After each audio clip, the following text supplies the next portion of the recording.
రాను రాను చోరకలనే జీవనోపాధి లెక్క ఎంపిక చేసుకునే కళాకారులు ఎక్కువైతున్నట్టే అనిపిస్తున్నారు వల్ల. ముఖ్యంగా బంగారం రేటు పెరుగుతున్న కొద్దీ దొంగలు కూడా పెరుగుతూనే ఉన్నారు. అవు మళ్ళా నెలంతా కష్టపడి చేసే జాబ్ కాదు, రోజంతా కష్టపడి చేసే బిజినెస్ అంతకన్నా కాదు. పెట్టుబడి లేదు, సర్టిఫికెట్లు క్వాలిఫికేషన్లతో అసలు పనే లేదు. నెలకొక్క సక్సెస్ఫుల్ దొంగతనం చేస్తే చాలు బిందాస్గా బతికేయచ్చు అని గిట్నే ఆలోచిస్తున్నారా ఏంది అనిపించబట్టింది దొంగ మొక్క పొలం చూస్తుంటే. ఇక చూడు ఎట్లా రెచ్చిపోయారో.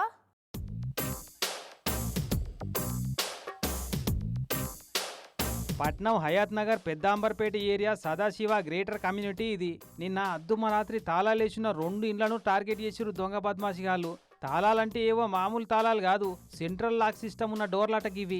ఇసుంటి దర్వాజాలను కూడా ఇరగొట్టి దూరిరు. ఇక చూడు సీసీ కెమెరాల ముఖంగా అని రాగానే మాస్క్ మీదికి గుంజండి బద్మాషోడు.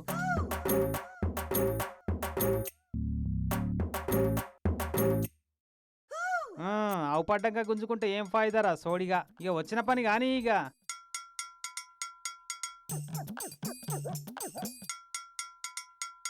కథం మీదికెక్కి కెమెరా స్విచ్ బంద్ చేసిర్రు. దర్వాజాలు ఇరగొట్టి లోపలికి దూరి ఇల్లంతా జల్లెడబట్టినట్టే తిరిగి 3.5 తులాల బంగారం, 5 కిలోల ఎండి సామాన్లు, 60,000 రూపాయల నగదు పైకం, మంచి మంచి చీరలు కూడా ఎత్తుకపోయారట.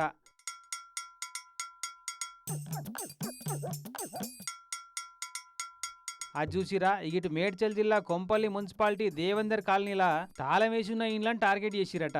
ఆనందరావు అనేట ఆయన సుట్టపోల సాగుకు పోతే ఆయన పిల్లలు ఇంటికి తాళం వేసి చుట్టాల ఇంట్లో వండుకుందామని పోయిరట.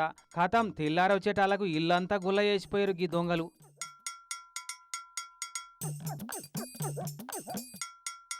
కిలో ఎండి 12,000 రూపాయల నగదు పైకం మాయం చేసిరట.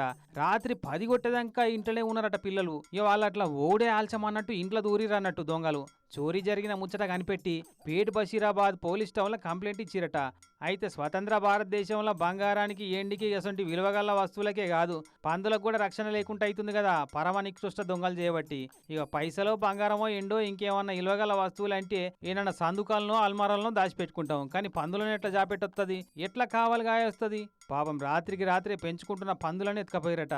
అనంతపురం జిల్లా గుత్తిలో కొందరు దొంగ పందిగాళ్ళు ఈ నారాయణ స్వామి అనే ఆయన పెంచుకునే పందులను మొత్తం ఎత్తుకపోయారట. బోలేరా బండ్లొచ్చి చూసి అడ్డం పడ్డందుకు చెయ్యిరిగేటట్టు కొట్టిపోయారట.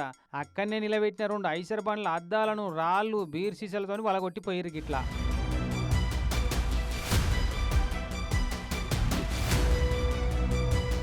మరి పందుల దొంగతనానికి వచ్చిన వాళ్ళకి ఈ అద్దాలు ఎందుకు వలగొట్టిర్రు అన్నదే సమజ్ గాని ముచ్చట. పాపం ఎన్ని పందులు పోయినాయో ఇంకా లెక్కేసుకోలేదట. నిలబెట్టినారు సార్, నిలబెట్టి పందులు పట్టుకుపోయినారు సార్. పందులు పట్టుకొని వచ్చి కానీ లోపలికి వేసేసినారు సార్. వేసేసానే మేము బండి వేసుకొని వచ్చి అటుకు నిలబెడితేనే లే అని సీసాలు తీసుకొని ఇట్లా బిసినారు సార్. బిసిడితే నేను చేతిలో పెట్టేసినాను. చేతికి అట్లా దెబ్బ పడితేనే ఇట్లా పోయినారు. బర్రని జీప్ వేసుకొని సర్రని పోయినారు సార్. ఇక లాస్ట్ బట్ మోస్ట్ ఇంపార్టెంట్ దొంగతనం ఇది.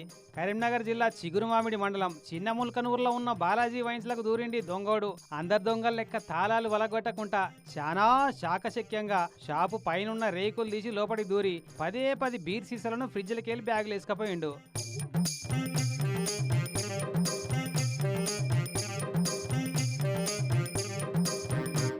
పాపం ఎంతమంది కరువులు ఉన్నాడో కాక చాలా రిస్కే తీసుకుండు. 10 బీర్లే ఎత్తుకపోయిన వీడిని పట్టుకోవాలన్నా పట్టుకుంటే టైం వేస్టా అని చిగురు మామిడి పోలీసు వాళ్ళకు ఈ సమస్య అంతు చిక్కుతలేదట.